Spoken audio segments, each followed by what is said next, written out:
Vous m'entendez souvent parler de chasseurs généreux qui est chapeauté par la FDCP et beaucoup me demandent comment ça fonctionne, tout ça, les rouages qu'il y a derrière ça. Avec moi en studio, Stéphanie de la FDCP et Karine de Moisson Québec. Comment ça va, vous autres? Ça va super bien.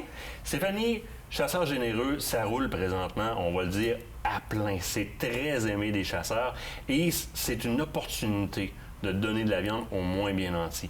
Mais ça se passe comment, le don de viande? De quelle façon on remet de la viande aux gens qui sont dans le besoin? C'est tellement simple. Donc, les chasseurs vont à la chasse, récoltent, et quand c'est le temps d'aller faire débiter la bête, c'est simplement de choisir un boucher qui est certifié chasseur généreux. Oui. Et on va faire débiter notre bête, et c'est là qu'on peut choisir de faire un don.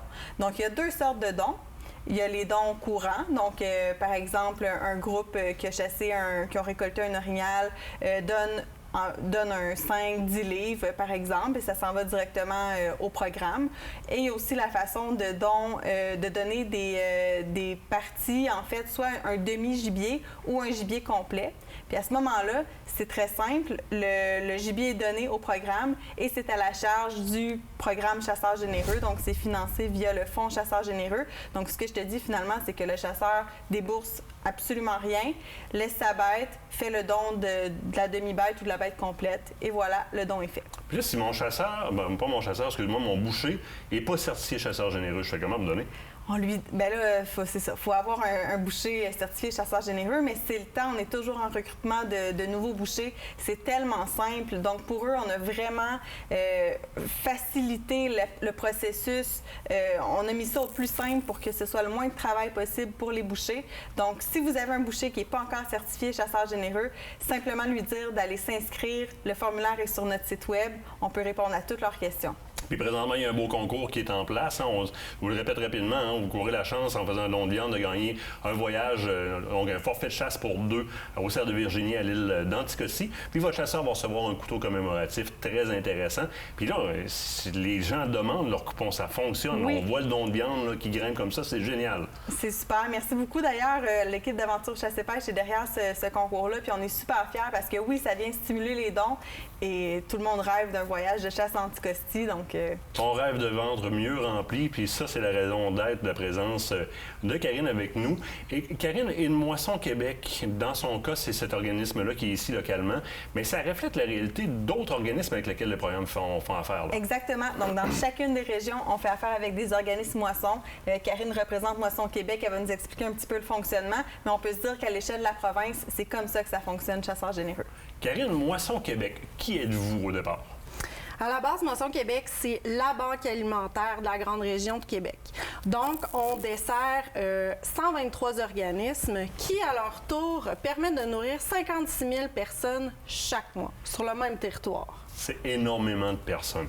Là, les chasseurs, eux autres, là, ils veulent savoir de quelle façon, c'est quoi le processus de la viande que je donne à mon boucher puis qui s'en va vers chez vous? Bien, dans le cas de la viande, ce qui est important, c'est de garder la chaîne de froid. Donc, de notre côté, chez Moisson Québec, on récolte la viande congelée à l'aide de nos camions qui sont réfrigérés.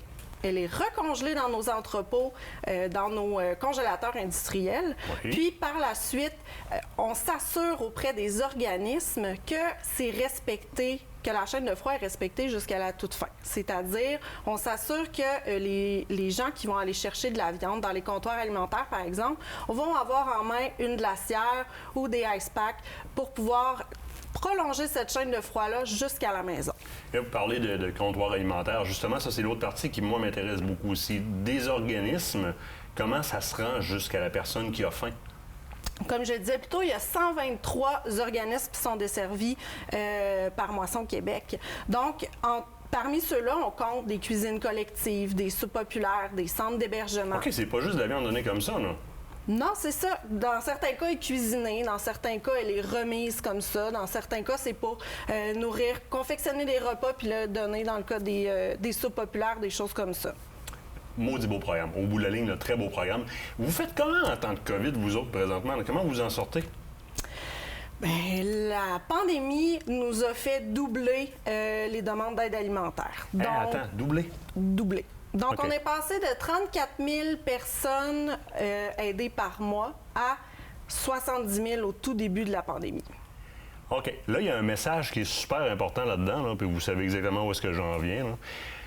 On a un privilège immense d'être capable de marcher, on est mobile, d'aller dans le bois, d'avoir les sous pour s'acheter des trucs pour aller à la chasse et de collecter du gibier. C'est pas le cas de tout le monde. Vous venez d'entendre ce qu'elle vient de dire, là? Ça l'a doublé. Les demandes, les ventes vides des enfants. Pensez à vos enfants, là, vos enfants dans votre famille là, qui ont faim, là, puis faim au sens de ne pas être capable d'être concentrés à l'école tellement ils en ont mal à la tête pour au ventre. Là. Bien, ça l'a doublé. Cette année particulièrement, à la chasse, le concours, c'est une affaire, là, mais on peut complètement s'en battre du concours. Là. Il y a des gens qui ont faim. Ça l'a doublé. Donnez de la viande. Ça finit cuit dans le fond du congélateur quand vous ne l'utilisez pas. Vous le donnez à gauche et à droite. Donnez-le à des gens qui ont vraiment faim. C'est le temps de démontrer notre caractère communautaire, les chasseurs, s'il vous plaît. Les filles, un énorme merci. On va continuer derrière ce concours-là, assurément. Et derrière, le chasseur généreux, de manière générale, à toutes les années. Vous êtes les bienvenus en studio quand vous le voulez. Nous, on skip le temps d'une pause. Au bord de la pause, on call ensemble à l'aide du nouveau Cold Call. Cette chronique vous a été présentée par la Fédération québécoise des chasseurs et pêcheurs.